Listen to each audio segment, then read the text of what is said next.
Yeah, I'm tired, but I'm here. You Was survived. You made it. Yeah, it was a it was pretty hot. It was a week 2 weeks of contrasting weather. We had really cold weather in Atlanta, and then it was really hot in Texas, and then it's just a lot of long hours. But here we are. Yeah, You were busy. You had a lot of hustling. That's good. yeah. It's always good to be busy. So It um, is. It makes time go by faster. Also, right? one's perception does change when you're busier. That is true. It keeps the mind preoccupied. No doubt about that. Yeah. How's the family? All right. Everyone's good. Yeah, got got a budding driver now, so that's always that always adds to the level of stress. So, but yeah, all's well, all's well. Good. Glad to hear. So it's cool. We're gonna be doing back to back. I'm gonna work first with you on Blade Runner 2049, and then right after that, we're gonna do the Deer Hunter together. How's that sound? Sounds good to me. The Deer Hunter is and near and dear to my heart. That is my it's one of my all time favorite movies, but um, that opening sequence is just perfection. Just the opening of the truck going and the natural sound and the just the shot of that truck going just barreling down the highway is beautiful stuff. So Yeah, it is. My favorite sequence, and one of them was the wedding scene. absolutely, yeah. It was so unusual to see, uh, but because I'm Orthodox, Serbian Orthodox, but to see like a Russian Orthodox Christian wedding implemented truthfully. They had a real priest, the whole setup, Oh, I did not and know that. yeah, and they shot it like an actual wedding. So I looked at how Michael Cimino shot that. So I think he shot it chronologically and just went with the party because it's tough. Like 'cause you have so many people and you're dealing with live music, so nothing was like manipulated or edited afterwards. Like what you see is what was going on there. Oh, even that makes it even more impactful having that knowledge. Yeah. Yeah, for sure. Because it's tricky. You know what it is? I think it would be an editor's nightmare, possibly, to not shoot it natural like that. To shoot it out of sync, at a chronological order.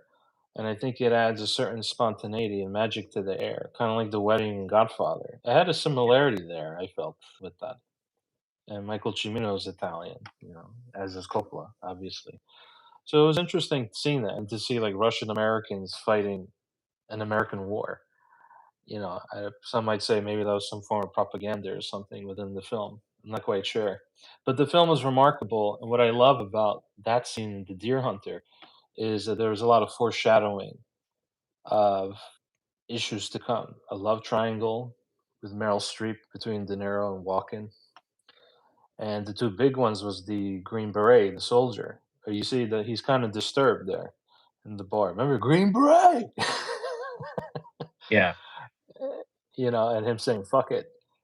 You could see something was off there, and they're laughing, and he's just giving them a smirk, like you guys don't know, uh, what where you're in for. Which is true. They were in over their heads and completely naive to what was going on over there in Vietnam. And then the other foreshadowing was with the Russian tradition of drinking the wine and not spilling one drop. And then they have an intense close up, so and you can tell something bad's going to happen eventually, and how that really impacted the marriage between those two characters in the story there. So I think it's important to do that. Like, not only that, it was realistic. It was interesting to me with the wedding. Before they get there, before the ceremony, Meryl Streep like gets beat up by her father because he's an abusive alcoholic, right?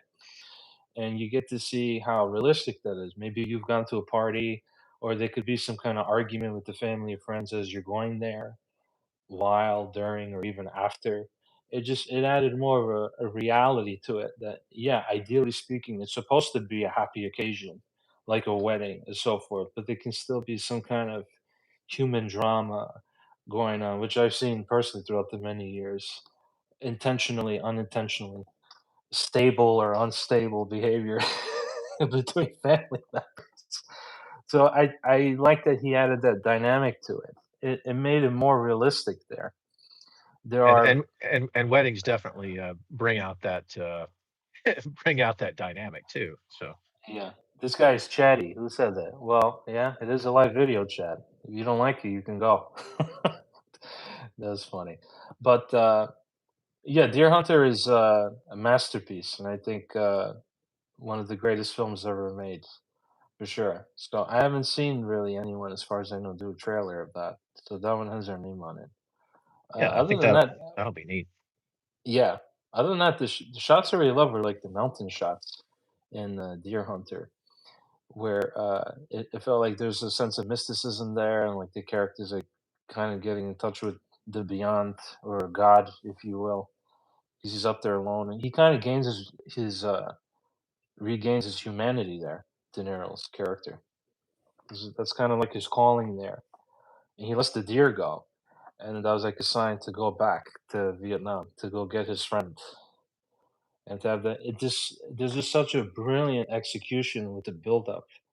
And I think the whole film leads to that moment, that final like Russian roulette scene, because those scenes were really intense and dramatic, and it keeps you on the edge of your seat. So I think playing around with that in the editing would be interesting to see what I could come up with. Well, Uh, I think, what you bring up there is also an interesting point, not only about some of the foreshadowing, which, the opening scene does that. Here comes a gasoline truck into a small town that, and it's jake breaking to get into it, and you just hear this. It's this grinding. It's an ominous force, but those contrasts of being in nature and being, being at one with nature and peaceful, and the harmony of life, and being able to just have a moment to think and reflect, and you know be at a, the raw nature of it, being raw in nature in and of itself, you know brings him to that point, like you were saying. Give me a second, I'm going to get my little caffeine bolster. who's this guy? Who's this guy? Gotta let your buddy in on the convo. Yeah, I know that. He doesn't mind me talking, right? Do you mind that, Chris? Am I too chatty for you? Would I be doing this if I knew what I was? I Yeah, mean, exactly. that's what we do. I think we had a 2.5 hour conversation one night, on the phone. Didn't even seem like it. So, you know, Yeah, exactly. See, what's his name? Cast Blast. You see, you learn a young man. You got to learn a thing or two. about a thing or two. About a thing or two. Correct. No, but we've been just so people who are watching, so they know. Like we've been working together for like quite a while, like well over 5 years, making trailers together, working on films.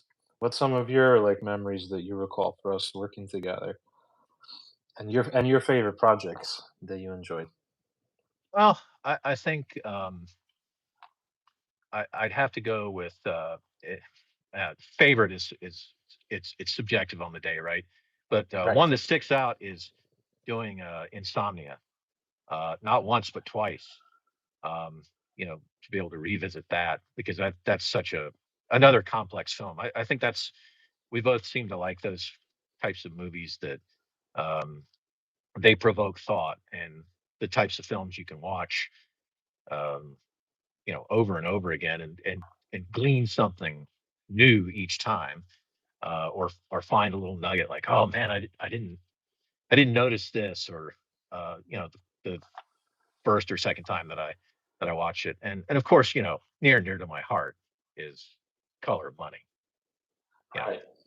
it's, without fail, that's one of my all-time, uh, favorite, sequels that's been done, and favorite characters, Fast Eddie Felson. So, That's right. Yeah. Well, Paul Newman's the man. But yeah, Insomnia is such an underrated film. A lot of people haven't seen that one.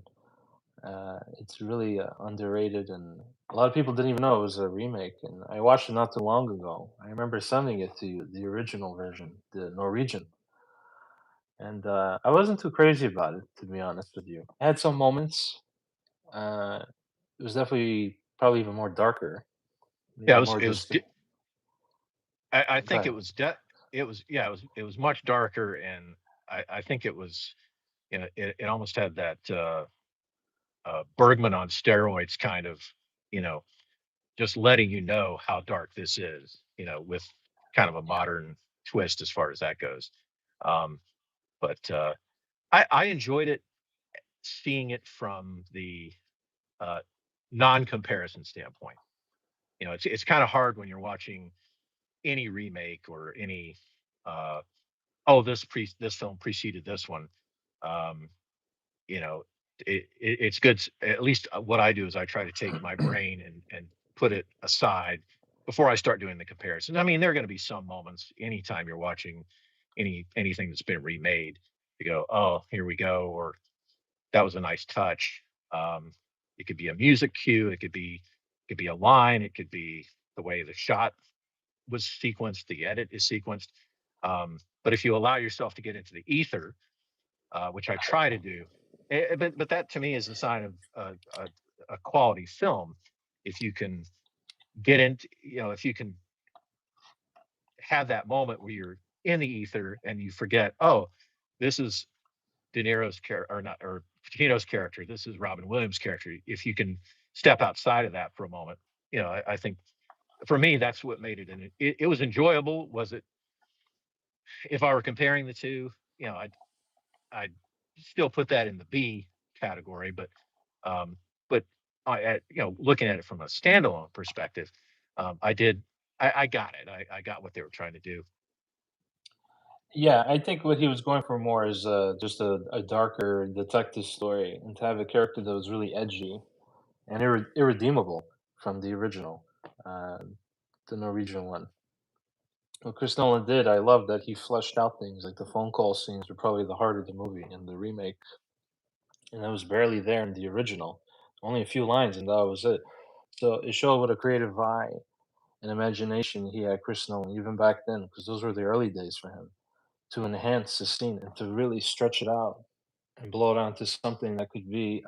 He saw the potential there and a missed opportunity from a filmmaker prior.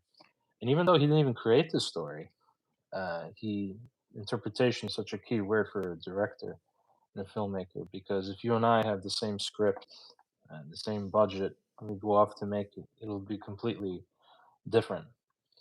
I, You know, I, I'm not playing contrarian, but I don't know if it's so much a missed opportunity as a hey, this is an opportunity to flesh something out right? to to make it. Yeah, it's like any, like, think about a cover. You know, bands that do cover songs. You know, sure you want to stay with the original material, but if there's something you can kind of make it your own, put your own twist on it. So I think that's what he was doing. Um, Right. you know, an opportunity to flesh out, so to speak. You know, given the given the film we're talking about. Um, Yeah. you know, to allow that story, that part of the story, to see the light of day again, the light of day, insomnia. Um, I've got him. I've got him all night. If you, Yeah, but the guy, he's a great actor though, Stellan Skarsgård. He's excellent. oh yeah, absolutely. And he was perfect in that role. Just, you know, No, he was the best part of the movie because he was so natural, and I think he carried the film for sure in that one. Another thing is missing when I compare it is that the remake has more action and chase in there. There's chase scenes and so forth. So I just felt that again things were enhanced and fleshed out, and there's more of a sense of scale there. It's like as soon as the movie starts, you get these like amazing shots of Alaska that Chris Nolan got, and he always goes for that. Like all his movies are big, and he's not afraid to go there and to make it like so eye appealing. And I respect that because I know he really likes Ridley Scott, who's like one of like the godfathers of getting like the visual aesthetic, like Blade Runner. And I know that's one of his favorite films, as it is for me. That's well, just a visual masterpiece. and being able to bring scope and perspective. Um, you know, it takes you. You know, you're going to be in the box in the movie to begin with, right? But if you have that moment as a filmmaker and as a viewer or whatever it may be, if you've got something that allows you to feel the scope from the outside looking in, just even if it's just for a few moments. Uh, to me, that enhances the viewing experience. You know, you're not always just stuffed in. If you've got that moment, you know, something as simple as a shot of the plane, you know, flying through, and you just wow, look at how isolated this truly is. You know, little moments like that, I think, to me, add to to the experience as a viewer. Yeah, for sure. It pulls in the audience even more so, and also the detail of the shots, because you're really creating your world there and showing the other dynamics of it. And I know he wanted to do The Aviator, Chris Nolan, the Leonardo film about Howard Hughes, and I wish he did it. It would have been interesting to see his interpretation compared to Scorsese. I think he wanted Jim Carrey to play Howard Hughes, and that would have been a great opportunity. It's too bad that didn't happen. I think now he could have. At that time, he was like climbing up the ladder. Chris Nolan. He Yeah. wasn't as big as he is now. Now he's like one of the big guys. So, but I love The Aviator. I think that's a good one. I think that's a unique film. You know, it's hard to make a movie about a big icon because you got to condense it and find stuff that you think is interesting. You can't do everything. It's hard, Well, yeah, you and know. you can easily lose because there's so many stories to tell. You know, you have to pick a central theme and stick with it and try to put in as many nuggets as possible. I think films that approach subjects of, especially biopic or anything with these larger than life, real life people, um, you know, you, and there's always going to be some sort of fictionalization that the lore has become truth, and you want to include some of that, even though it may not necessarily be factually based, if that makes sense. So, and because you have to have the entertainment value, can't Yes, always that's right. you can't you can't always have a guy sitting at the top of a hotel room in Las Vegas, you know, reflecting on days gone by. But is you know you've got a limited amount of time, and you know when did that come out? Uh, I'm thinking about Aviator. They came out in the 2000s, 2007, six.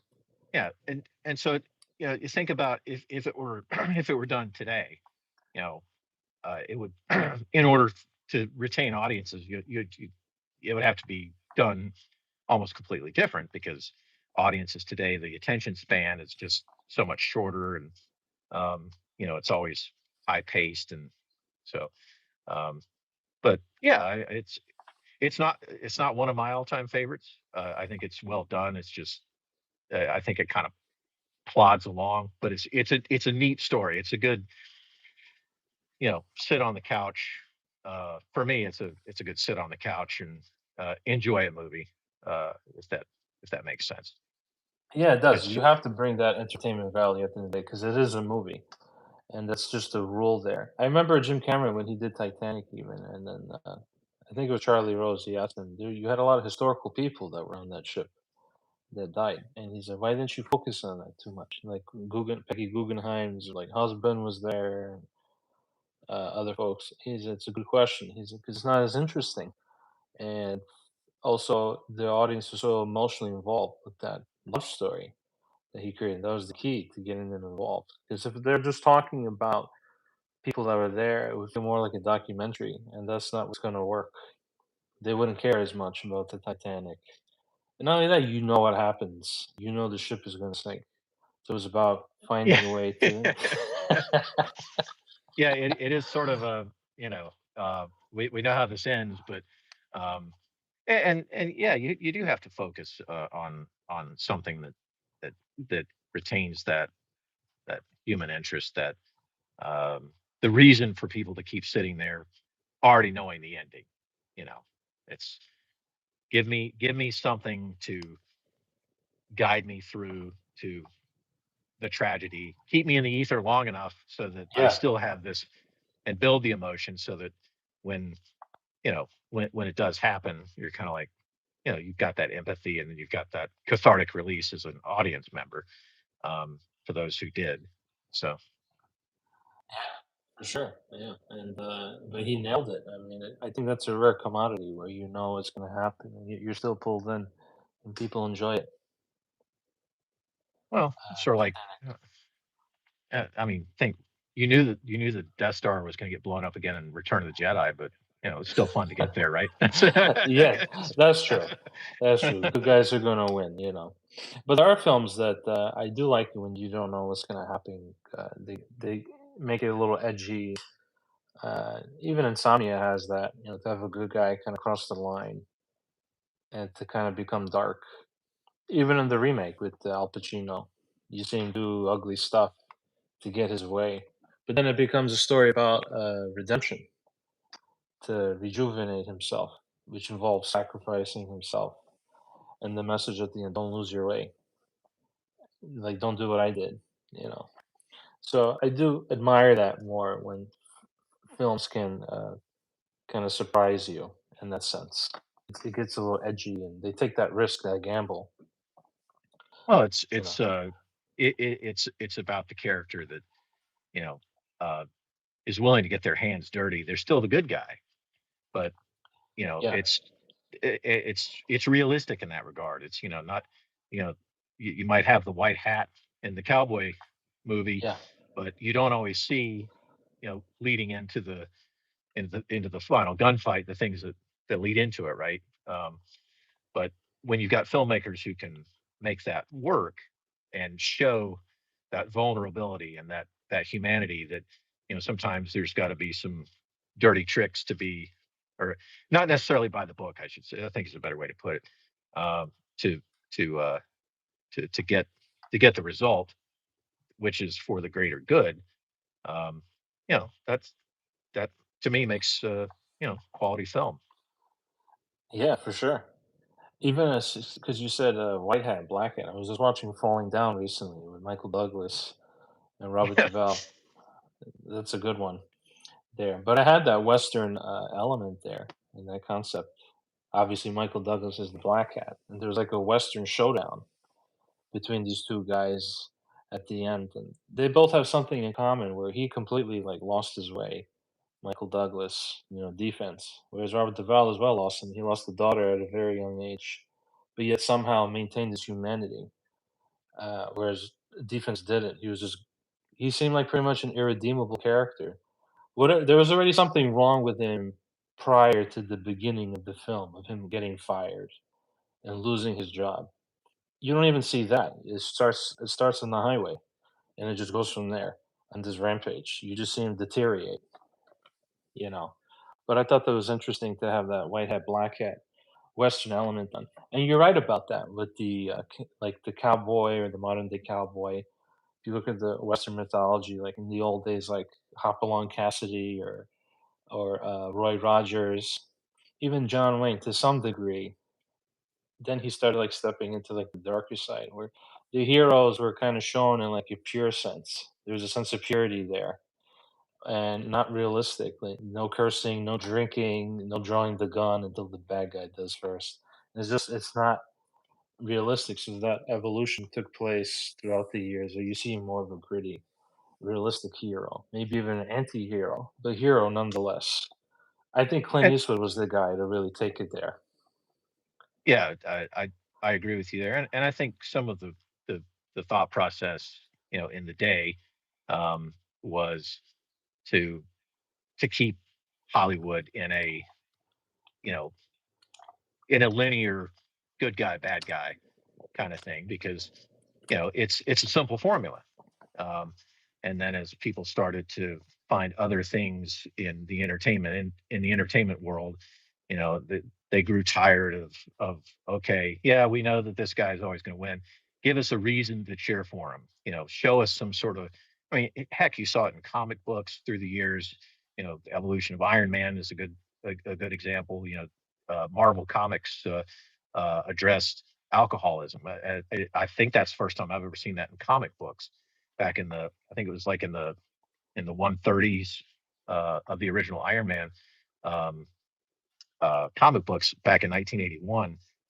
Just as an example, you start to see these uh, characters that are heroes. You start to see the humanity behind them, and the you know what what it does is it gives the audience member some sort of relatability. Hey, this person's fallible, but they're still fighting the good fight, so to speak. Yeah, right, right. So there's still some sense of rooting for them if needed. So you can carry along for the rest of the film to what's to happen. Yeah, because if they were completely, I mean, I guess like, what's your thoughts on like Unforgiven? Because that's a character that did really bad stuff and really was a bad guy through and through. It was like it's almost like an anti-Western in a way, maybe to some degree. Yeah, but then you look at Hackman's character, and you have all these people that think they're doing the things that they believe are right. It's Right, and right, so right, right. and so those conflicts come in. Um, it's almost like it's just it's more, I guess, Animal Kingdom style of you know we got to eat, so we're gonna you know uh, we're gonna do what we need to do to make that happen. And I think Unforgiven really um, is a it's brilliantly dark with um, the one element that goes through it for me is that that there's light at the end of the tunnel. There's goodness there, and Eastwood's character draws on that that goodness that's still within. You know, Right. it to and he does what's necessary. I think so, and again, it's these evolutions of characters um, and showing that humanity and uh, that basic instinct for survival. I mean, it's really just basic, you know, live or die, and the the roads to get there, and some of them are parallel along the way with how these characters develop. So I don't necessarily know if it's pure evil versus pure goodness. It's just you got to do bad things to do good things sometimes. Kind of, I think that's sort of what was in somewhere woven into that. Again, it's all interpretive, as for the viewer. Yeah, that's right. That's well, I guess that's the he captured the epitome of the Wild West in that sense to make it, the laws in your hands and what you believe is right, and that reason through those circumstances. If he didn't do it, no one else was going to do it. Because it's true, Gene Hackman was coming off like a dark gray character. He wasn't really being the righteous sheriff. In the beginning, like the woman getting cut up, he didn't. It didn't feel like he was really delivering justice the right way. Would you say? But I agree, but I also think it's also From in order to keep the peace, in order to keep the greater peace. It's almost like the allowance of a bad thing to occur in order to keep the masses, the population in as controlled as possible. A controlled chaos, if that makes sense. And right, right, because he was trying to handle it more like a politician, Gene Hackman, yeah, instead of going off of just raw justice. Hence, even when they go to Clint to take care of like the murder, they over exaggerate the story with the woman being cut. They made it sound worse than it was. Not that it's good at all; it was bad, but they're doing that to try to justify their point of view. Like you have to take justice into your own hands and take care of these bad guys. Would you say it's one of the greatest westerns in your opinion? Unforgiven. yeah, it's up there. It's in my top one. I'm a big fan of Once Upon a Time in the West. Is still that's my number one. But they have these, again, survival, the wild wild west. Um, One of the things, back to Unforgiven, when he's meeting the kid, is like, oh, hey, we're gonna take care of all this, you know Eastwood sees this naivete and innocence in this kid who can't even he's essentially never shot a gun before, um, to any, you know, any means, if I remember the story correctly. And I almost think that that kind of sparks that, it reignites that goodness in him, if that makes sense. Like you really have no idea what you're about to get into, kind of kid kind of thing. Um, and so he kind of he takes that almost protective role. Um, but again, uh, to your question, yeah, it's in my top, it's in my top westerns. Um, but I'm still, I mean, you know me, I'm still a once upon a time in the West guy. You know, give me Charles Bronson with the harmonica and you um, I'm with you on that one. That's I agree with you. That's my favorite as well. I love that one. Yeah, I know he wanted originally Bronson to do the Dollars trilogy, Sergio Leone instead of Clint. That would have been interesting to see. yeah. Wonder how that would have. I guess it's sort of like, what the what if comics that, Marvel did way back in the day. Um, I I can Burt see it, but Reynolds I is can't. Iron Man. Yeah, I mean, but yeah, but Burt Reynolds back in his heyday, I mean, I think they could have. I mean, to everybody, you know, thinks of Reynolds and you know, as Smoking the Bandit, but I mean, he was really he had some really good vulnerable moments in Sharky's Machine, even in Gator. You know, you saw a side of him that you know, it wasn't just the, you know, the the the trademark stuff that brings people to the box office. So that actually is kind of an interesting idea. You know, what if he had, been given the keys to the kingdom, um, you know, for that character? If they went uh, the dark route, uh, you know, truly addressing Tony Stark's alcohol problem, could have been really Yeah. interesting. Uh, Yes. it Because wouldn't they be didn't the really do that too much with the Downey Jr. character. No, and I don't know how much that was strike a nerve or just, again, you know, it's about selling toys. You know, Yeah, that yeah. Right, right. uh you know, Star Wars kind of led us into that, you know, into that realm. Oh wait, we can sell toys too. Now we have $1 billion franchise, so you don't necessarily want to touch on things um that are uh too close to home, or, you know, you know, I don't want my child playing with a doll that has an alcohol problem or a cocaine problem or something. Um, you know, paging Tipper Gore. You know, um, for those of you old enough to know what the hell I'm talking about. Um, um, so you know, you know, when you're in a bottom line industry like that, you know, you're not going to touch, topics like that with the potential for hundreds of millions or billions of dollars, on the line with a brand character. I mean, you could have an off, uh, you know, I mean, they could have.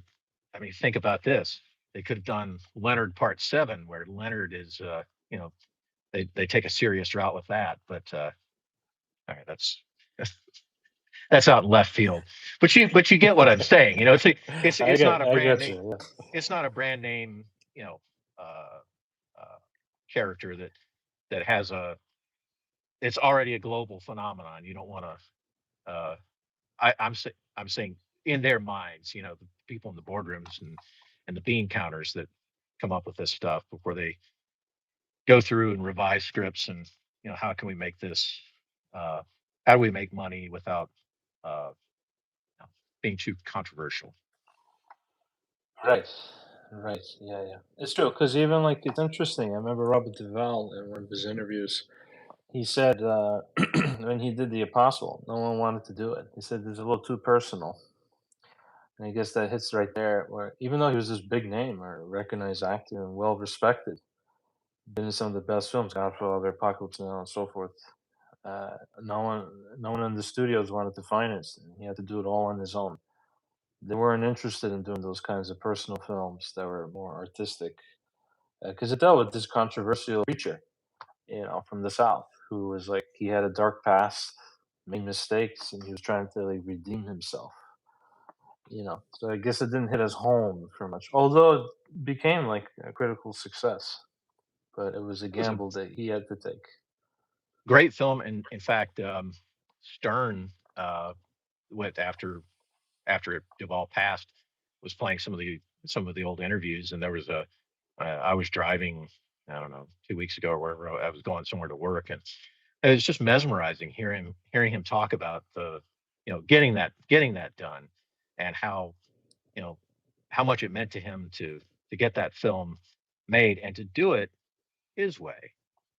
It Right. meaning, hey, it's my story, and this is how this is going to, this needs to be done. And, he's not worried about some bean counter or, um, you know, some executive, sitting there, uh, how can we market this? So, there's, it was nice to hear an artist doing the art for the sake of art and telling a story, without having all of these other attachments. Um, so so to that end, that's why I think it makes it even better as a watch, because it's pure. It's Yes. Yeah. this was not a, you know, hey, let's just make a movie and see how it does. Um, a passion project um, that comes to light like that is it's a rare treat, and I would say whoever's watching, if you haven't seen it, it's definitely worth a watch, and the feel of it, um, it's Yeah. it's got it's an uncomfortable movie, um, in a very Yes. good way. Yeah. It's kind of a it's not to me, it's not a Saturday night film. It's, something like, okay, I want to sit down, I want to think. You can't have any outside sources. You want to keep your phone away. You want to keep all the distractions away, and just, okay, I want to immerse myself. I want to allow the story to take place, if that makes sense. And they do a great job of weaving you through. So, But that authenticity of being truthful to the project, as you said, paid off, and people still watch it. If it was a more of a corporate-minded film, it most likely wouldn't be as remembered, possibly, because you have genuine artists really working hard, and they're dedicated to the project, not to anything else, to make sure that this works. and Farrah Fawcett, on just an outstanding performance. You don't see a Charlie's Angel. You see, I mean, Yeah, she's great. It's nice to see people that are, they're known for one thing, and then to be able to just go, oh wow, what a performance. When you can watch an actor or an actress, however you want to say it, do something, and you're going, I'm watching this character. I'm not watching this actor. Uh, yeah, to me, that's an added treat anytime that happens.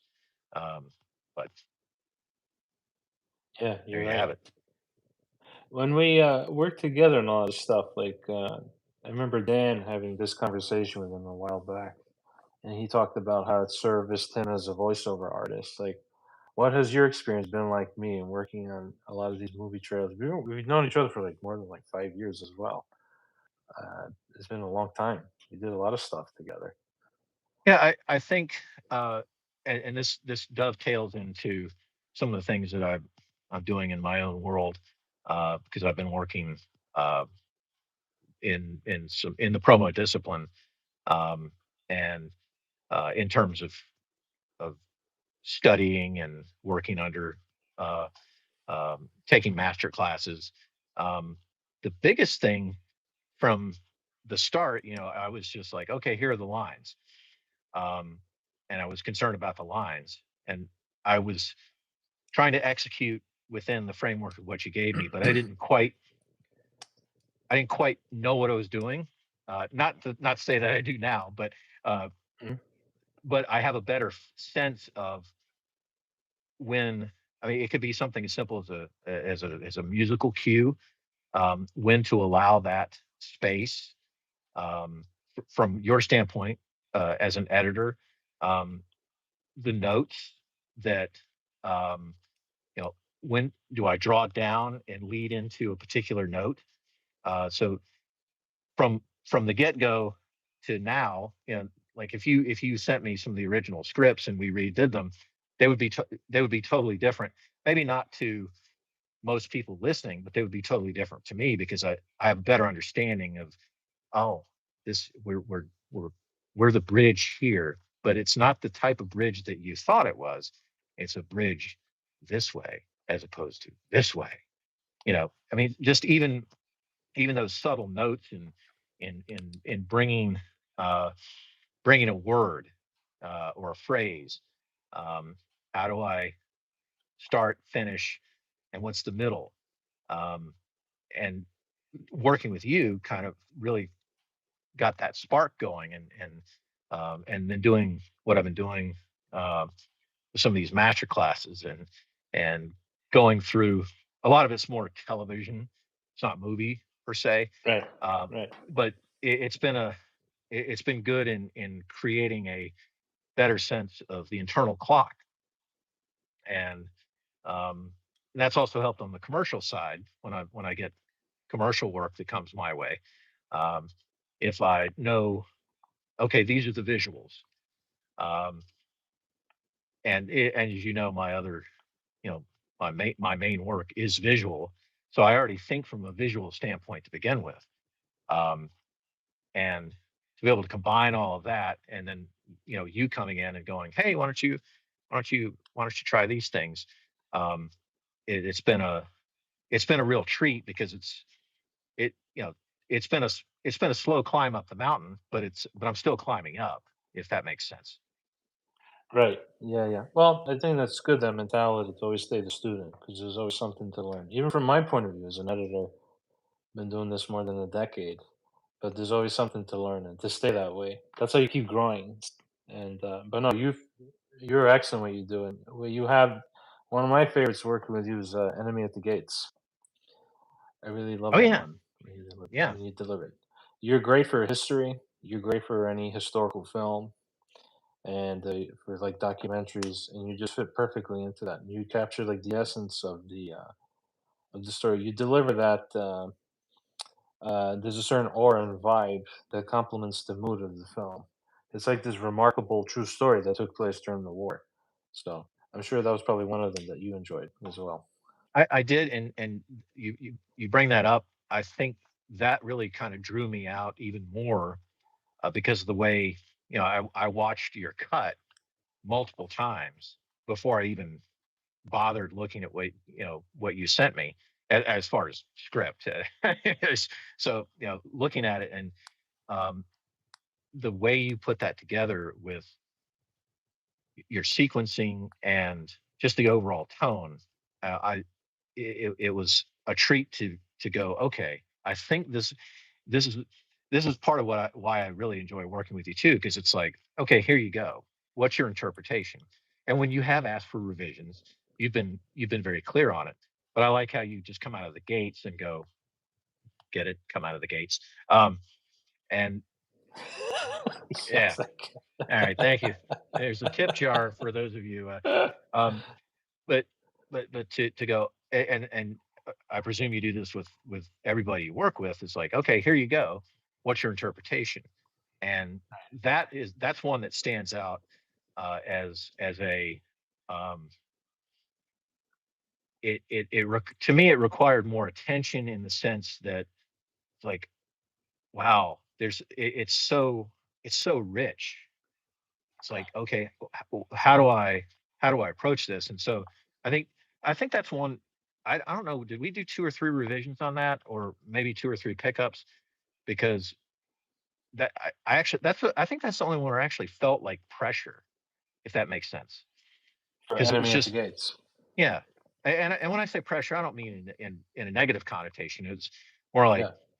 man, I hope I got that right, because each part of that required just the right measure to get from this step to this step.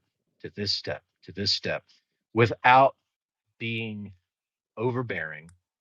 And it required guidance from my world to make your world stand out the way it's supposed to. Because there's Yes. always stuff out there that's, I mean, we all know, sometimes there's more sizzle than steak.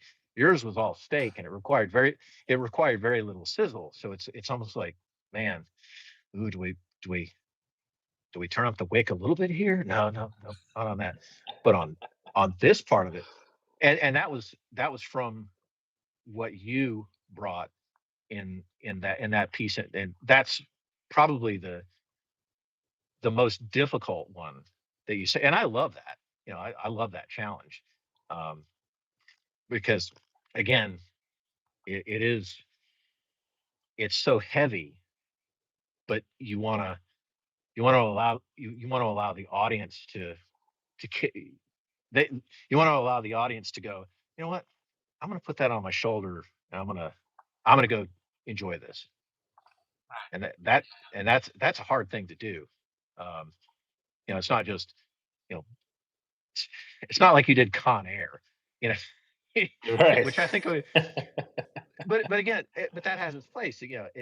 Even that's a movie that requires, this looks so incredibly dumb.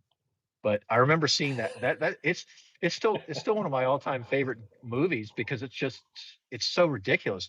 But I remember seeing that trailer and went, I want to see this movie, and I don't know why. And I've seen it again, of course, a number of times, and I've watched the trailer. But I use that as a contrast to what you did with that. Give the audience a reason to want to go to the box office, and give them enough to whet their appetite, and cause them to, know what, I want to see that movie. I don't know why, but I want to. And then when you've got something as heavy as Enemy at the Gates, that's a tall order. So yeah, I'm glad you brought that up, because that is uh that was probably your toughest project you sent me. I think I told you that. If I didn't, I'm telling you now. Thanks. No, I agree with you, and it was hard. But not only that, it was the first time I edited a trailer that was a war film. So that was something different for me to tap into. And on top of that, a sniper film, more in particular. So I had to capture both the war part and the historical part, as well as the suspense of being a sniper. So I had to capture like all cylinders of that, and then to have you there on top of that to complement it because it's all about the movie and lifting that up as much as we can, and to do it in a proper way so it's enjoyable, not over the top or cheesy or corny or pretentious. So yeah, I was very happy with that one that we did that. Speaking of over the top, You know where you're going with this. I You mean, brought it up to me once in the past. I did, and I think it would be fun, because I've seen, that's one of my favorite cheese ball movies, and it is arguably the best arm wrestling movie ever made. So, it's kind of hard. Yeah, It's I mean, that won't be topped ever. no, it's it's a standalone, like Jim Cotta, another. Um, but again, these all have their places, but it's all entertainment. It's all, you know um, so if it's a good story, or even if it's a bad story done well, um, if it gives you that entertainment value, if you walk out of the theater with a smile, and, you know, hey, I just spent $50 for 2 hours of entertainment, everybody wins, right? Yes, that's true. If you can at least deliver that, then people will watch it, which they do. The people still watch over the top. And some of us own it You're on one of disc. them. You spilled the Yes, beans. unashamedly. But I also like Ingmar Bergman films. So, um, and I'm a Stanley Kubrick guy. So, it's all it it's all being able to be open minded, and, how do I want to be entertained today? Yeah, it comes as I said, the entertainment factor is very important to this particular medium more than ever to get out of that.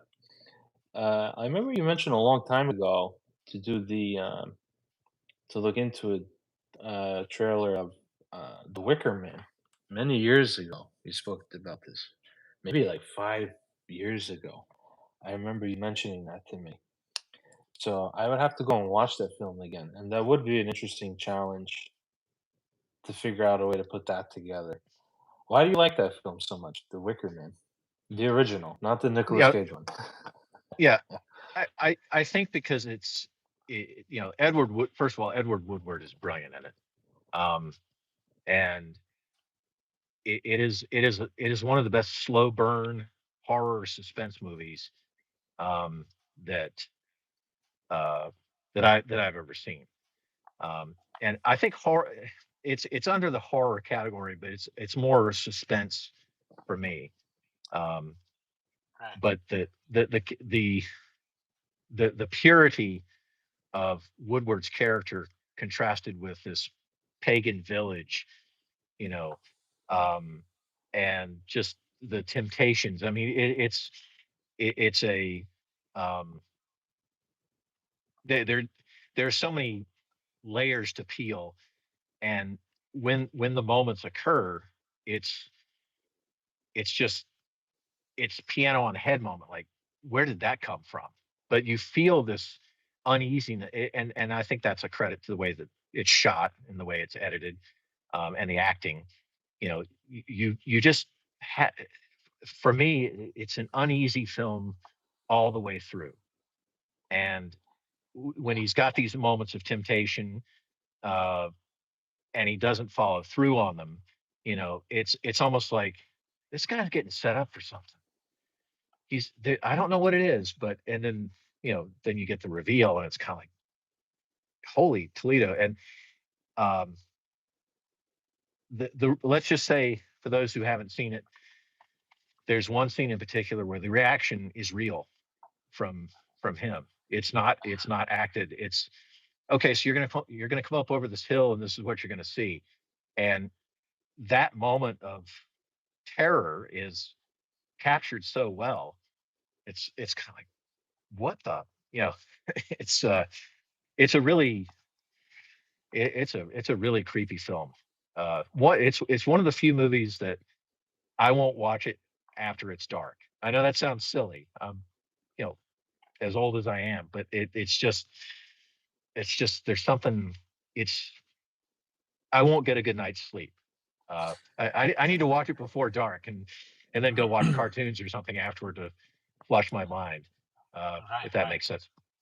But Yeah, but I it think does. I think it's because it, the suspense is so well done, and it's it's this slow walking into the fog kind of moment for his character in particular, and he just doesn't see it. And you as a viewer, or at least I didn't the first time I saw it, except I just had this uneasy feeling, like what's what's going on here? This is um, yeah, it's I from your world, I don't know how you would put something like that together without giving too much of it away. I mean, that almost would require being like almost a short. I think it would have to be short. It would have to almost be like a minute long. It couldn't be something Right, that's right. it it it would almost have to be more of a mystery setup, mystery slash suspense setup, um, and just give enough of the little teasing moments to kind of give you an idea of of why this is a film worthy of your consideration of your time. Right. Yeah. Because to me, that's the entertainment of it. Is is is that build? That slow. It's that slow burn. Then the next thing you know, you're looking around, and you're surrounded, quite literally in in his case. Um, It's a challenging one for sure, and I think that's why that part is probably appealing. So I definitely have to watch and study it. I always have to study the movie.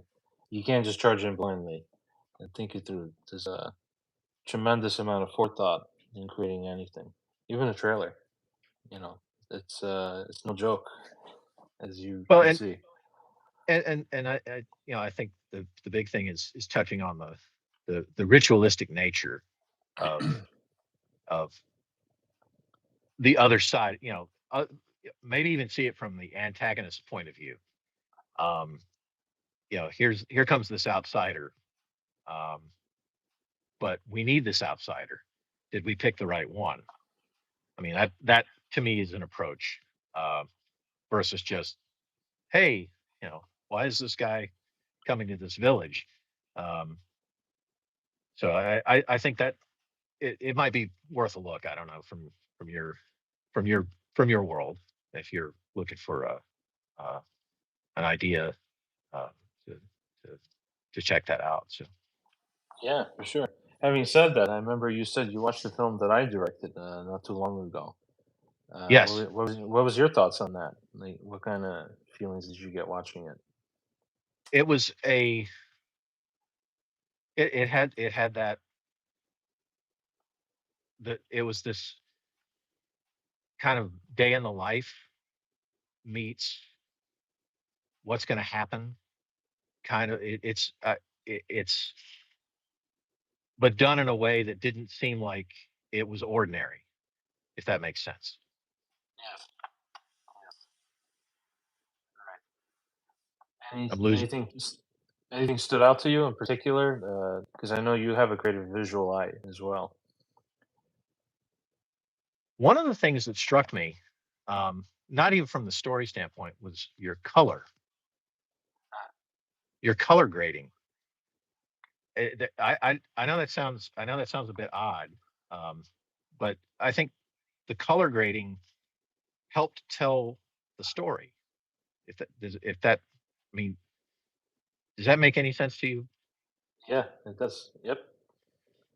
I think you made some deliberate choices in how because it's mood. It's that, I mean, it's the old, shadows and light, in black and white days, and you did it with color. That makes Yeah.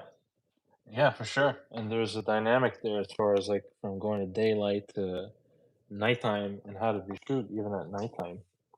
There's a particular color in both. So it was important to show a sense of change and the eeriness and something gloomy going on there. Not only that, the strange things, they really happen more so at nighttime as opposed to daytime as well.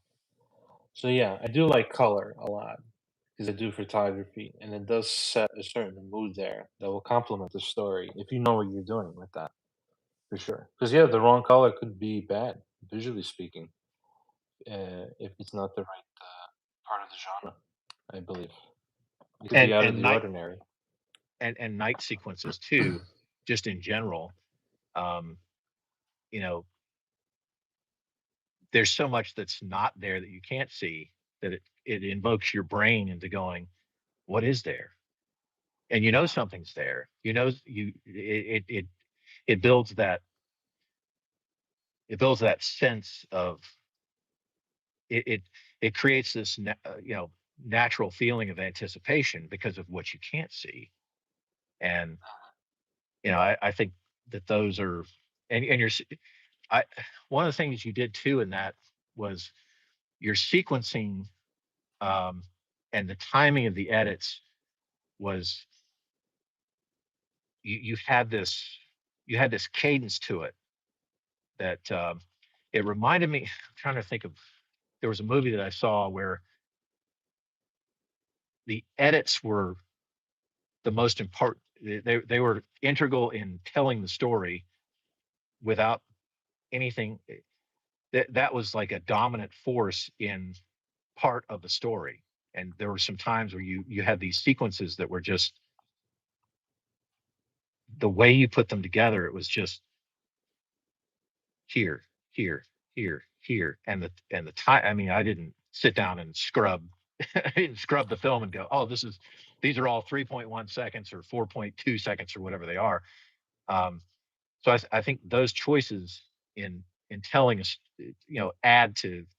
add to a story and add to your story, and if they're done correctly, it's something that you get this sense of pace, and you're the next thing you know, you're in rhythm with the film, and you're in the ether. You're brought in without being told to be brought in, which I think Right. it is a difficult. Uh, I think when we when we chatted or texted or whatever it was, I don't know if I even brought that up.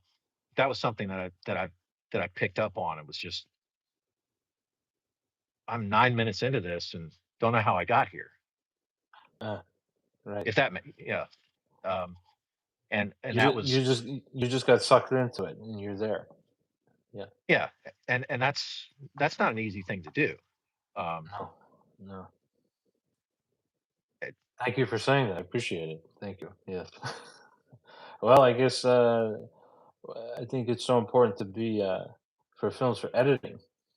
So I think because I was looking from a lot of things from a pacing point of view and from an editor's point of view, and to constantly deliver that suspense and so forth.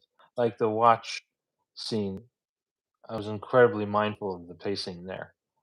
The watch shaking scene in the kitchen. So yeah, or even visually to have a lot of the darkness because you really don't see the antagonist too much. But even when you don't see him, as you said, you know he's there. You know and something is there. yeah, and what better place than a kitchen to have a slow burn, a slow build up, than you know just a simple space that we all relate to, and you don't think of that as being you know something bad's going to happen in here. I know the movie I was thinking of that used the edits uh, as part of the storytelling arc, and that is Shin Godzilla. I don't know if you've seen that one. Oh wow. Yeah, yeah. A long time ago. But yeah, I know of it. Um, I remember when I first saw that, I was like, I mean, it was like a blitz. I'm like, God, I can't pick up on this. And then that's probably 15, 20 minutes of the film. I'm like, oh, I get it now. Because when they slowed it down, it was almost like, oh, I mean, that's a really hard thing to do. Um, and to from even from a viewer standpoint, because I guess when you see a certain any genre of film, you're expecting, okay, this is a blank type movie, this is a blank type movie, and so in the back of your mind, you've got this template of Yeah. expectation, and then when you're taken in and out of sequence of mind, um, I back to some one of our mutual favorite directors, Nolan is really good at that. Um, you're here, you're there, but you've been here all along. Like, this is blowing my mind. Um, Mhm. so, so I think you kind of keyed in on. I think there was a kind of a nod in that direction too. Um, back to your. I need to see. It's been what about 2 years. So I need to revisit it to be a little more in tune uh, to give you some better answers. But those are some technical things that popped out in my brain uh, to answer your prior question. But the color grading, though, what was it that you liked in particular with Well, I that caught think your eye? I think well, it's more of a general, um, you know, the there's warm to cool in. But I mean, did you say what when you sent that to me? That was that the final grading That that was you the sent? final product. Yep. Yeah. Yeah. Um, I think that was it was just more of a general. I mean, I can't. There's not like one shot where I went, oh, it was just more of a. I was brought into it as part of why I was brought into it was the color, and the richness, and then you clearly paid attention to your black levels too, to be able to bring out those proper saturations and and those, because you could have easily taken a you could have easily masked it with a kind of a you could have put who am I thinking of, some French director that almost everything's the same, but it seemed like you were making a choice to go, this is a really cool moment, but I'm not going to be ham-handed about it. This is a really warm moment, but I'm not going to be ham-handed about it. It was just this. It was it was it was natural, but enough oomph to it that you paid attention, or at least I did.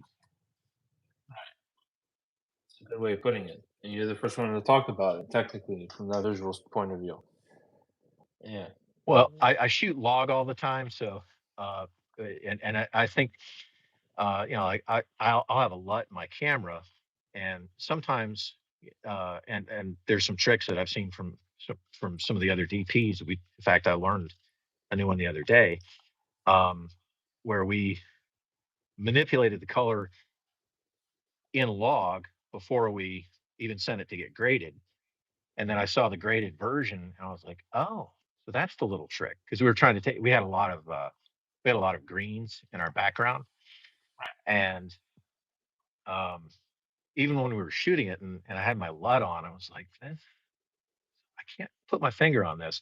But then when I saw the final color grading, I was like, I get it. Um, and just that touch to take out what was otherwise a really poor, uh, you know, if we'd gone by the book, I guess is a good way to put it. If we'd gone by the book, it wouldn't have, it would not have looked as good. And we warmed up some flesh tones that, um, without making it look like we tried. Right, Um, right, right, and right. so that's why, when I tell you what I tell you about your work is, I don't know I don't even know what cameras you were using. I think you told me at one point. I don't remember. Um, but I got the sense that, man, he really, this was not a, here's some shots. Let's put this mask on it and call it a day. I It seemed like there were deliberate choices in your sequences to go, you know what, I'm gonna take you very slowly. It's like you put your arm around the viewer, and you just kind of walked along and said, here, let me show this to you. Let me show this to you. Let me show this to you. You feel uneasy? You're gonna feel uneasy. But I'm not gonna tell. Yeah. Yeah, But you're not being right. You're right. ham-handed about it. Um, Yes. and you did, and that's a, um, I don't think that's an easy thing to do, you know, unless you're in a rush. um, Yeah. Yeah. but color grading and black levels and things like that, having all that stuff done the right way, and keeping the noise out. That's another thing you did a great job of too. Um, th- I didn't see any noise in it. You know, I'd love to, see your raw, uh, some of your raw clips, um, and pick your brain on how made some of these choices. Um, you told me to refresh my memory. What cameras were you using? Whatever digital cameras they had that was available, I was just using at the time. Where I was coming from, I didn't want to you spend too much money, and I was thinking more from an indie point of view, like to make a movie that didn't cost too much, but it didn't look cheap and it didn't feel cheap. So I didn't want to spend too much time thinking about that for that particular film per se, you know. So that's where I was coming from, really. But that will change for the next project. I'm working on the story, so I'm looking to get even more specific with that. Pers- So that was like my secret agenda, and if you will, or approach rather, it's secret. Just my approach in working on the film, because I worked on that for quite a while, like for like 4 years, I believe. Yeah, I think I pestered you for a while, like, "Yeah, when are you done yet? Are you done yet?" And you're like, "No, no, I'm not done yet." And then Yeah, I think part of why it took so long was the COVID for sure. There's a big pause while I was working on it. Life gets in the way because it's indie filmmaking. It's not studio production; it's independent production. So, but one thing I learned that's important is that tenacity to just keep going, never give up. You need that because no one's gonna do it. Whatever vision you have or like the story you want to tell, no one's gonna do it except you. It'll never come to life unless you do it. that's So, true. It's like the old saying, if it is to be, it is up to me. yeah, When it comes to pretty, stuff like that. yeah. I don't think you have to worry about like someone stealing your vision or whatever it is because there's so much work and vision and even talent involved in creating something big or small that it's not that easy. It's not like I can steal your patent and go be rich now. It doesn't work like that in this artistic realm. This you have to really earn it from the bottom up, and discoveries along the way. How you're gonna do things. So there were things that I did figure out, like things that were like inconvenience, or like who to go to for music, or how to shoot during like limited light. You got like you got to factor against your challenge time, changing of the light.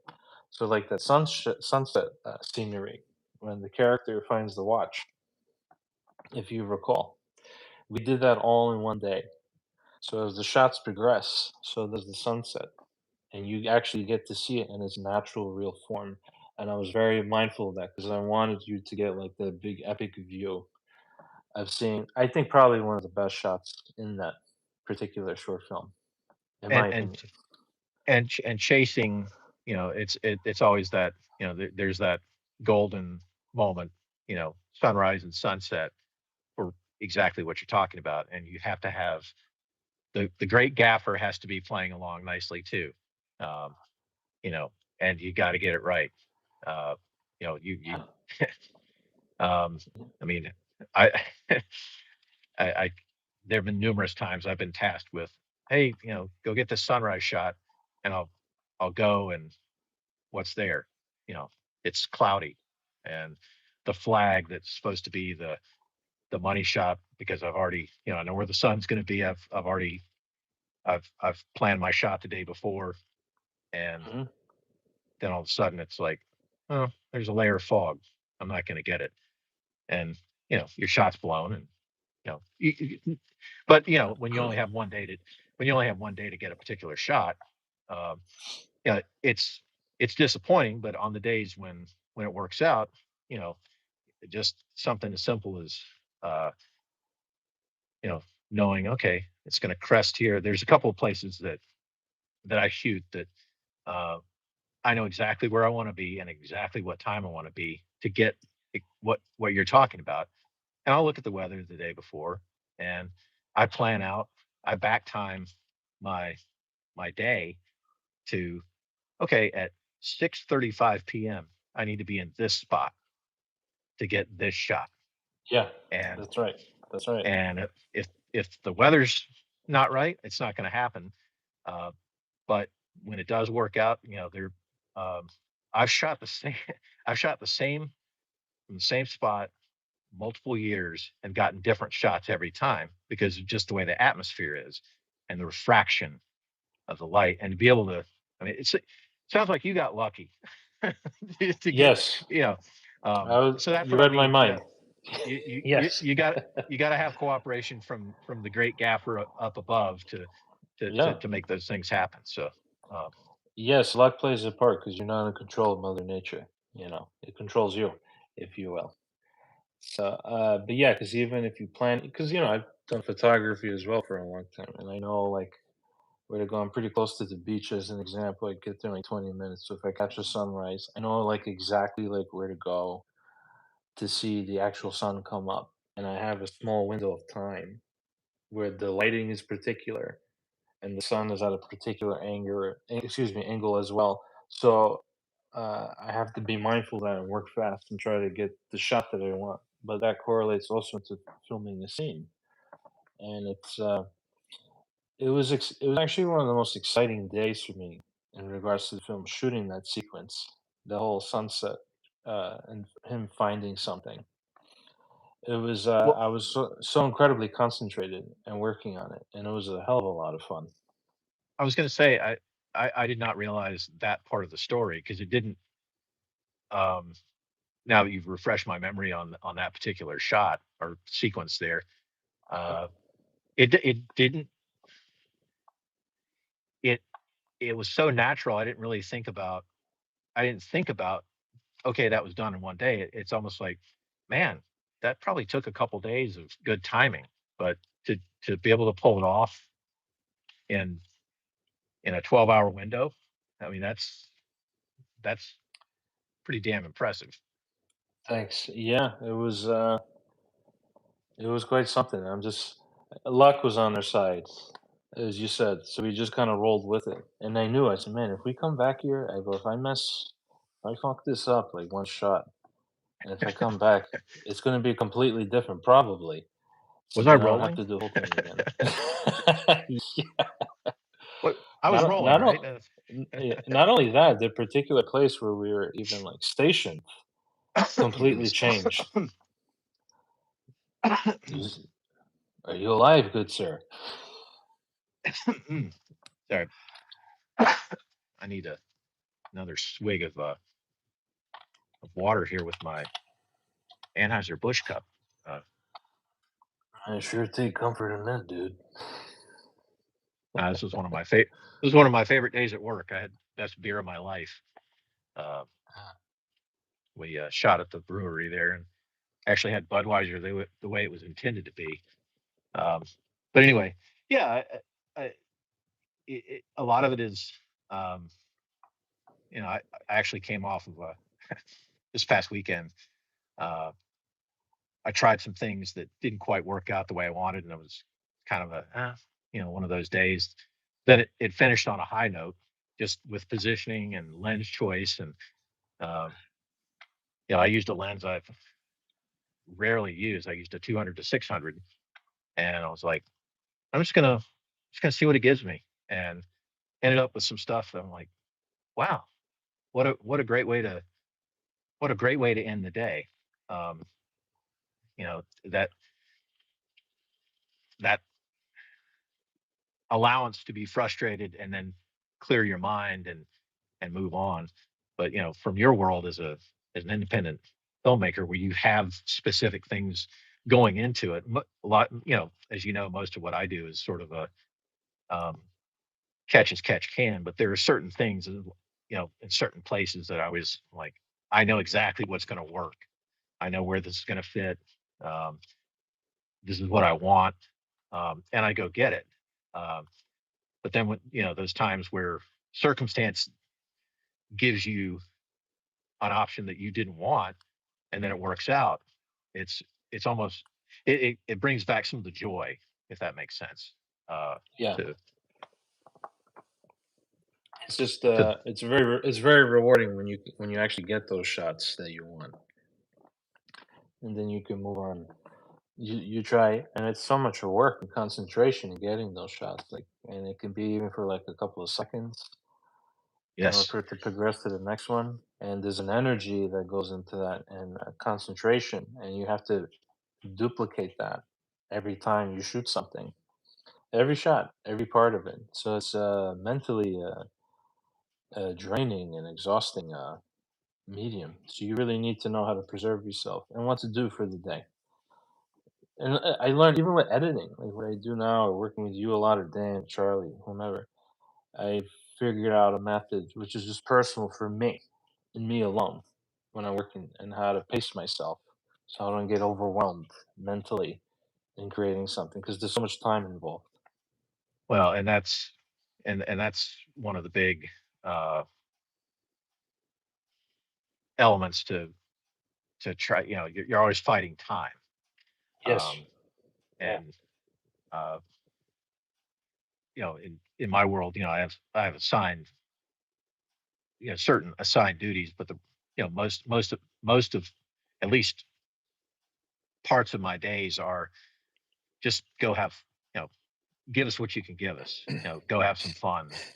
You know, I a couple of years ago, I I put a 135 prime on a gimbal and got a bunch of stuff, and I was like, I may never see this again because it was just I was using reflections and um, super tight stuff, and next thing I saw four of those shots in one of our uh, one of our pieces. I'm like, somebody is watching. So taking those chances, and from your world, I don't know how much playtime you've got, because you have storyboards, so you already know what you want to get. Um, Yes. but sometimes those happy accidents can be, well, crap, it rained the night before. Um, well, what do use what's available? You step outside that storyboard and go, oh, well, here's a mirror shot. Take it, get it, take the shot. It it may be in your edit where you go, oh, doesn't fit doesn't fit in the story, but it may fit in the teaser, or it may fit in the trailer, it may fit in something that helps tell the story. It could be Yes. a flashback moment. Yes. Because if you if you write it in and it doesn't rain and you don't get that shot, um, then you got to try to find a way to recreate it, or to create it rather. And um, but I'm glad. And the times when I have had to work with sequences and storyboards and stuff, it's a different you know brain operation. It's definitely uh, to me that's almost harder than to uh, harder in the sense of, because I don't see the big picture. Um, Right. Right. but I don't work in that world enough to it's not my job to understand it, but I still want to, if that makes sense. From when I wear that hat, I like the idea of, if I'm told get this particular type of shot, I'm like, okay, I'll go get it. I don't understand it. I don't do that as much as I used to, but I still like to have an idea of, all right, what's our what's our end game here on this. Um, but then you end up with, like I said, sometimes you get those happy accidents that when they do It's a happen, it's kind of like, It's a blessing when it happens. It's like, oh, thank you, right? yeah, it's the glint off the building, or it's the um, I could have been tighter on. I shot some stuff this last weekend, and I was like, man, I could have done this, but the shot that I got is the one and the shot that they used was exactly what I wanted, because I framed the background. It was more about the background, and then the action that took place in it was secondary, but it became the focal point. Right. It was it, and that to me makes it fun. Instead of just, hey, get this, you know, a super tight way, and um, allowance of that creative energy to to burn is always uh, you know always fun. For sure. It's always fun when you get those opportunities. I mean, what it's rewarding, when you Yeah, put in the work, and there's a personal satisfaction in creating something.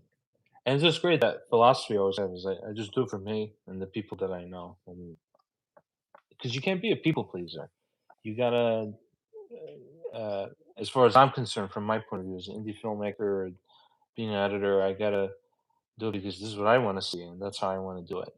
I can't sacrifice that. Then it's no longer mine. I think that's why I really like these writer directors because they're really seeing the bigger picture to a project.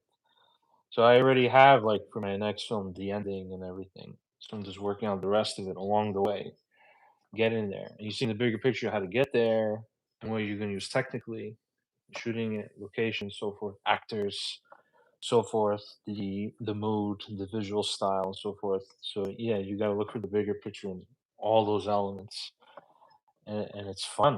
I really enjoy it. I enjoy that challenge. You know, it's like going on this personal journey, if you will, and then you get to share it with everybody. And when I have a guy like you coming around and giving your own technical impressions on scenes and so forth, it's really cool to see someone doing that and dissecting them in a particular way, having their subjective experience in watching the film. And it's just a hell of a lot of fun. I think it's one of the greatest things in life. So much I had to be a practitioner. I couldn't help myself, you know. Well, it's art, and you've got something that's subjective to begin with, but when you can do it, um, and and have that satisfaction at the end of the day of, um, you know, this is the way this is the way I saw it, this is the way I did it, and here you are. you know, Yeah, take it or um, leave it. That's it. Yeah. It's and we definitely gutsy, for sure. You gotta have guts to do that. It could be terrifying maybe for certain people. Fear of judgment, criticism, but you gotta learn to not really give a shit about that part. true, um, to a certain to a certain extent. I To a mean, certain extent, um, yeah. um, it's but it but it goes back to, can you put somebody in the ether, and Yeah. whether your intention with how you graded it and how you sequenced it, um, and some of the pacing was, uh, some of the technical sides that I was talking about, if that was, um, it, I think because you did it the way you wanted to do it, it comes from the heart, and that's what makes it a draw. That's what allows the other person to go in it, because it's not just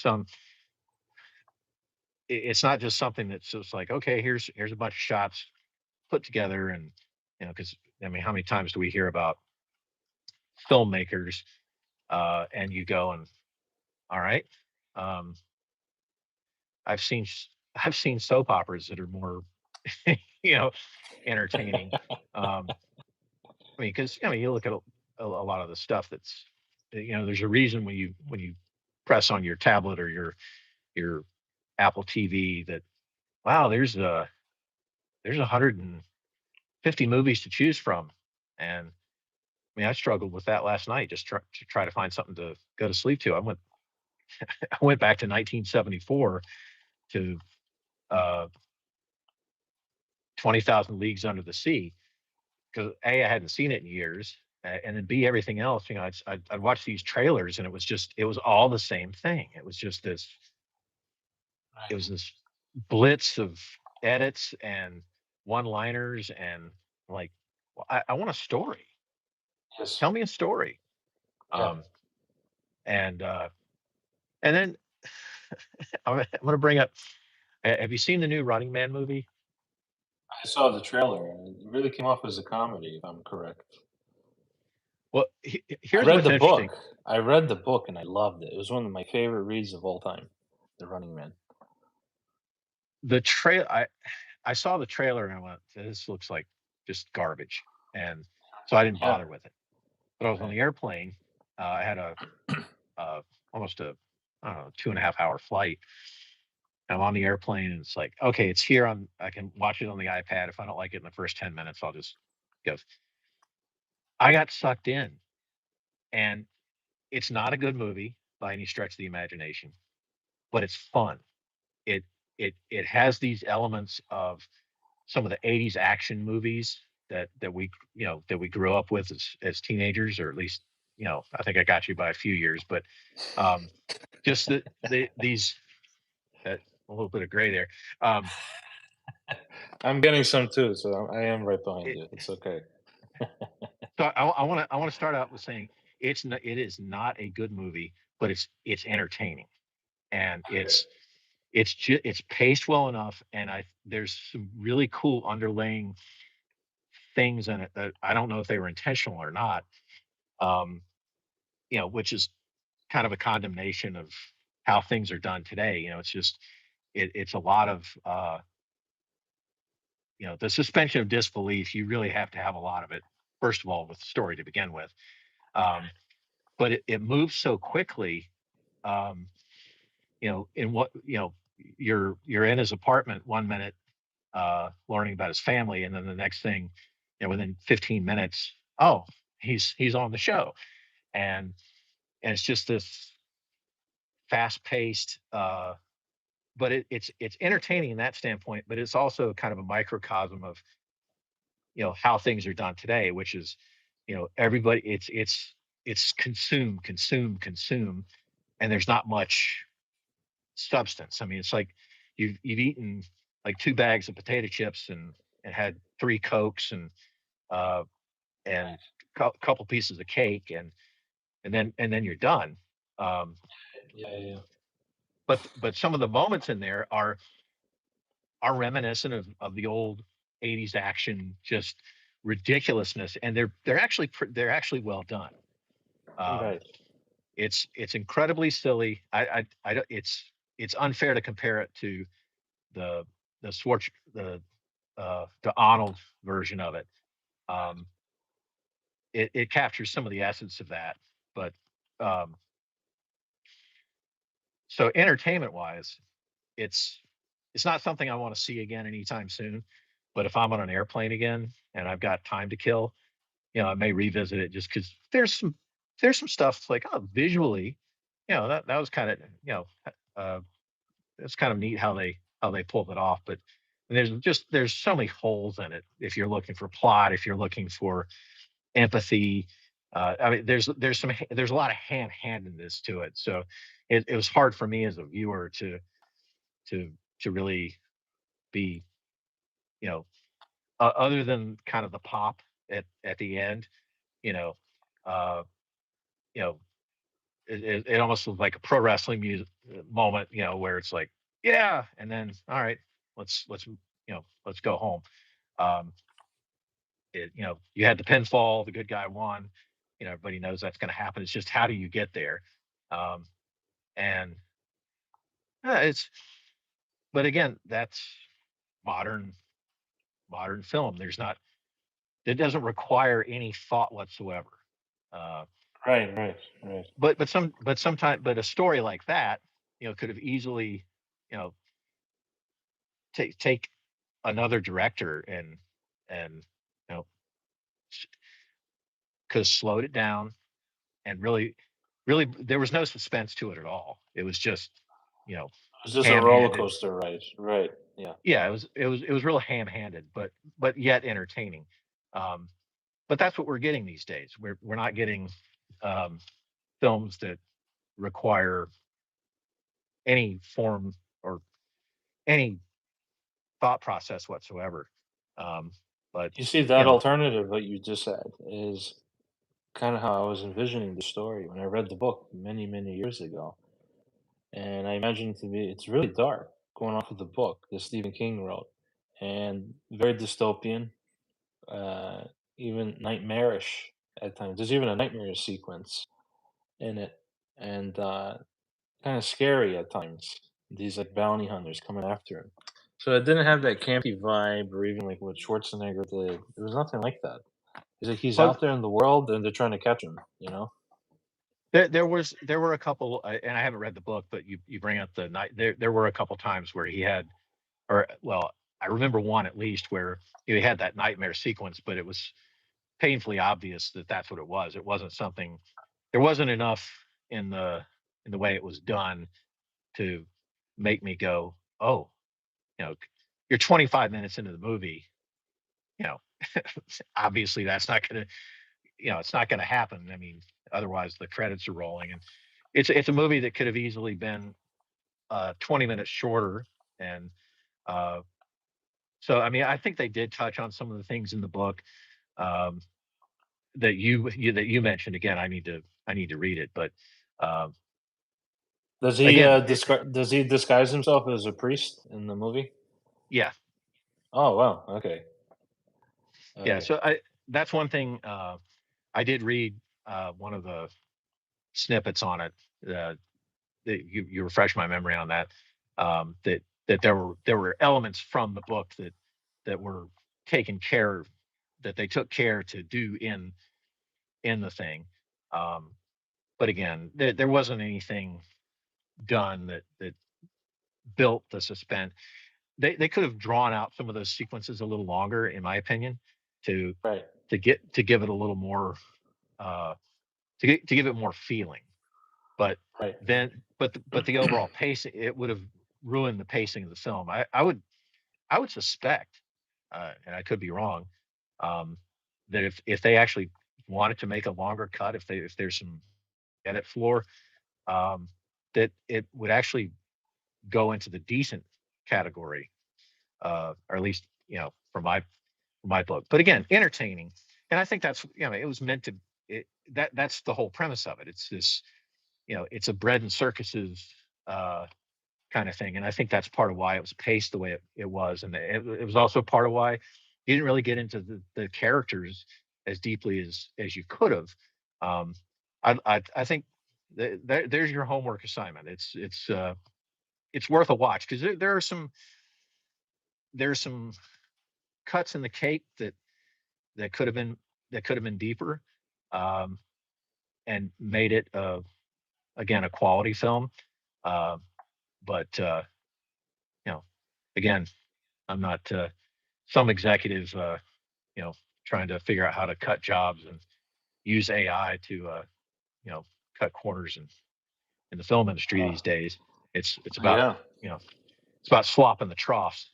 Um, but uh, but then you take somebody like yourself who I want to I want you to take time, watch time, um, and you know that that concept uh, of slowing down and appreciation of what's around you. You know, that's something we just don't get uh, really a whole lot of. I mean, you really have to, yeah, you almost have to watch independent film channel or Criterion to find anything like that because you sure as hell not going to get it on uh, yeah. 99% of the platforms we have today You're right. You're because it right. I doesn't make agree with money. you. Well, it doesn't make Doesn't make money. money. Yeah, Um, right. It shows also the independent spirit from my point of view that I'm going in that avenue and expressing the work that way for sure.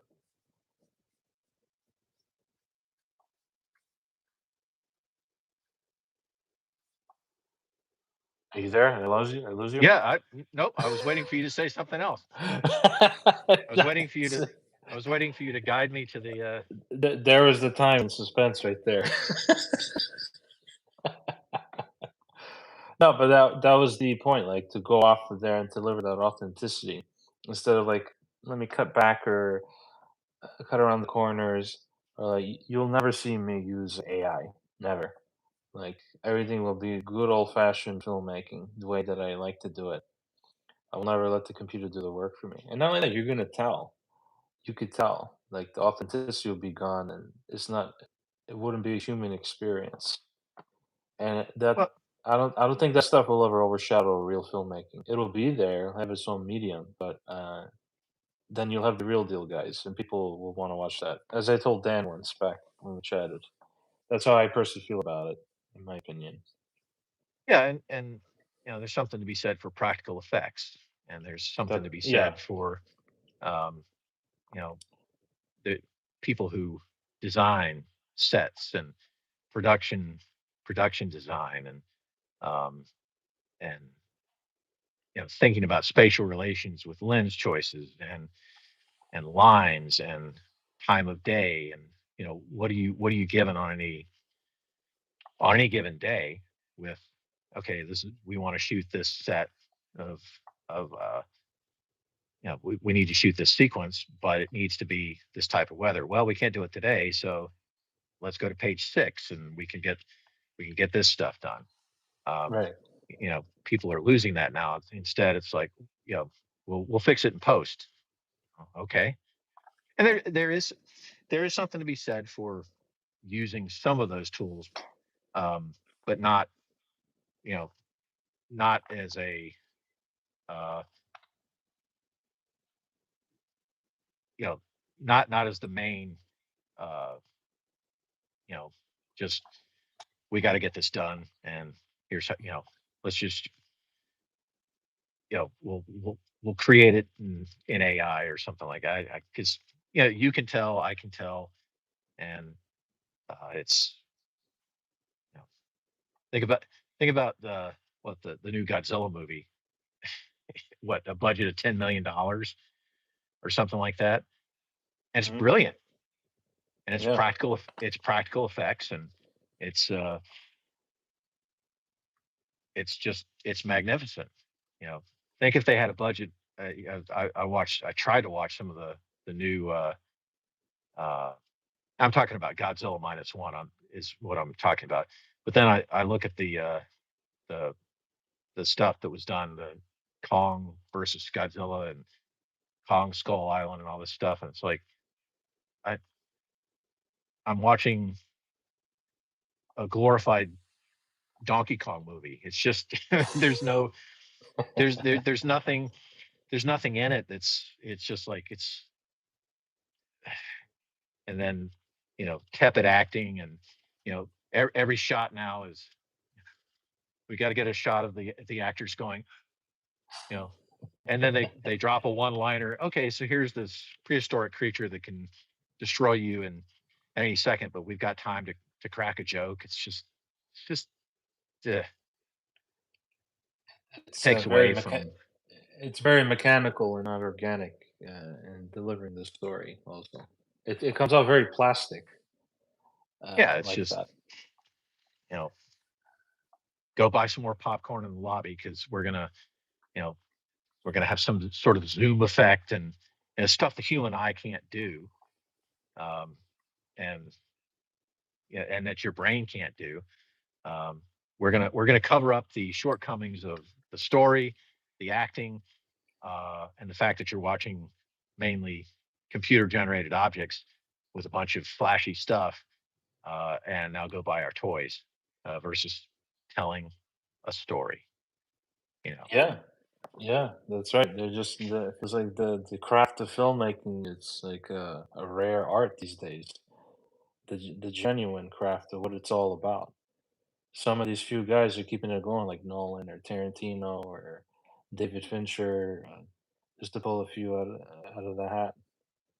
You know, they're a rare commodity. Those guys. You don't see an army of those fellas in this day and no, age. and what is it that if you can trust the filmmaker, go in to a theater and go, you know what, I've watched 10 of this guy's movies. One of them was kind of but Yeah, I'm still going to go to the next one, yeah, because the overall, it's like anything else in life. You're going to occasionally, when you get a batch of apples, there's going to be one that's might be a little bit mealy, but it's still, does that yeah, mean you're never going to get that brand again? Um, but there's just so much out there that, and what it does is it to me it diminishes the opportunities for guys like you to even be seen, as right, an right. artist. Um, Yes, it's like, who is this guy? Why does he want $2 million? You know, um, are they gonna take 15 minutes to watch your short film? Are they gonna take right. 20 minutes? Um, they want to see a sizzle, and then your sizzle is like, well, how do you put a sizzle together for something that's not meant to even have that? It's meant to be you've lit the candle. You want to watch the candle burn. Right. Yeah, yeah. So, this, that's probably your next step is getting the sell, because wouldn't it be nice to have, $20 million for your budget on something? Not saying that that's something that you want to do right away, but, down the line, you probably have a story that would be, man, I got locations, and so you got to spend all this money to get permits, and then you got to pay for craft services. You got to pay for these types of cameras to get the right visuals that you want. And um, you know, people don't think about that when they get into your side of the realm. And then you got to have people you can trust that with your art that um, that's got to be a tough step to take too, because it's like, are they on board with how I want this done? Um, but That's part of the game. That's how it goes. You got to convince them. I think every director has to go through that. You got to convince them to believe in you, and well, that's why I'm very mindful who I work with and so forth. And it's also, do I want to work with them? You know, do they bring something to the table? Do they bring that authenticity there? And if that's there, and the genuine character of, yeah, I want to do something and commit to it and get paid for it as well on top of that, like a little cherry on top, then so much the better. Then we can go from there and allow this spontaneity to kick in this process of trying to figure out to get it done, the scenes, you know. And then my job is to try to make it go as efficient and fast as possible. But I think that comes through experience as well. So the next time around, when I do shoot my next film, it will be more efficient and even more organized, uh, more timely mannered, and what to do, what to get it, storyboarded, if you will. But that just, as I said, comes from experience because you're very mindful of everyone's time and their energy and their commitment to your project. So you want to come in with that like respect of taking care of the cast and the crew, anyone that's involved, and they will recognize that. So I think respect is very important. It's just yeah, such an and old school thing, and you and know. make sure you've got make sure craft services has plenty of those what are those peanut butter what are those things called, those little peanut butter sandwich things, what the hell are those things called? I think Yeah, the Smuckers crustless, make, right? yeah, the crustables or uncrustables. Uncrustables. you know I have those upstairs actually. Yeah. yeah, you got it. You're not worth your Yeah. salt. I'm not working. I'll never work for you unless you have uncrustables. I gotta you know Duly noted. Yeah. Duly noted. um But I know even like Coppola, he would bring everyone out for dinner all the time. Well, and talk about the project and maybe not even talk about the project, just to bring them out. I think that's just such a brilliant idea. You know, not to treat anyone as a stranger. Like, bring them in. You know, they're part of that experience, and they're gonna appreciate that for sure. Where they're coming yeah, from. and sometimes sitting at the end of the day and not talking about work is one of the best things you can do. Um, unless it's something that's like, hey, uh, our call time's 4:30 a.m. and our first shot's at 5:15. Um, now let's eat. So which is a nice way of saying don't hit the booze too hard tonight. For those of you for those of you who do, um, because once it's go time. I got a buddy of mine who's done a lot of B camera work, and to hear some of his stories, on set, and uh, uh, again, uh, timing, crew, respect, um, communication, uh, Yeah. massive, uh, um, and then having people that can solve problems. Oh, there's a you know the dolly, something happened with the dolly handle. All right, what's our solution? You know, Figuring something out on the fly because you got to get the shot done. There's no um, the schedule's the schedule. Um, so what do you do?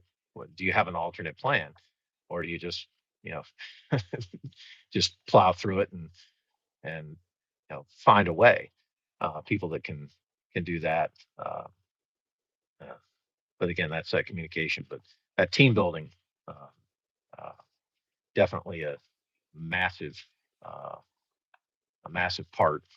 Instead of just, I'm the director and this is my vision and Right. here's how we're doing it.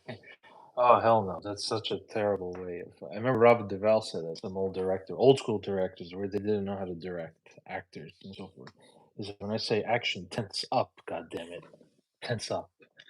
He said, who says that they're an actor? It's just horrible direction. Very selfish, you know. So I remember Mickey Rourke, he said for Adrian Lyne when he did 9.5 Weeks. He also directed like Fatal Attraction, which came right after, which was a really good one. But Mickey Rourke said this guy is like one of the greatest, like underrated acting directors.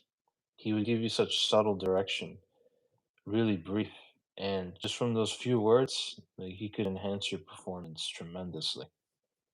So that's a Well, and rare talent as a director, and that's what interests me. You know, it's the art of listening too. It's man, I like that.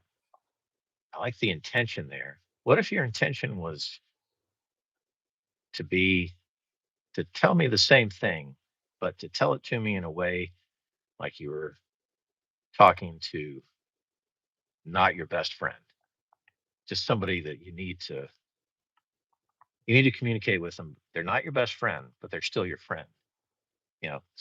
And a good actor is going to be able to go, all right, I get what you're saying. That's there's an art to that.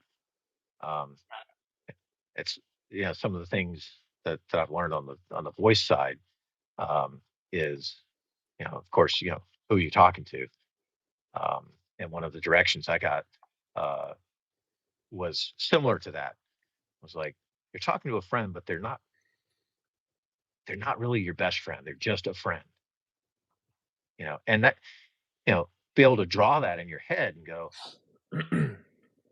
oh, okay, that line changes and that delivery changes and that intention, is still the same, but just that subtle little note. That sounds a lot like what you were saying with what Rourke said. A director that can put his or her arm around you and go, "Hey, how about trying it this way?"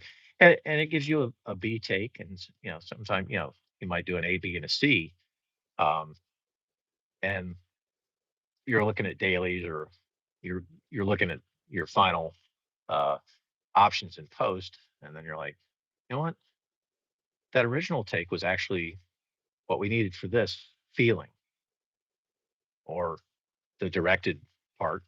Uh, Being able to give options, uh, from both sides of it, from both sides of the camera, or in this case, the what you can't see, but the microphone, um, from like when you're putting your pieces together, uh, on your trailers. Um, so it's a very fine line, and I don't think a lot of people, um,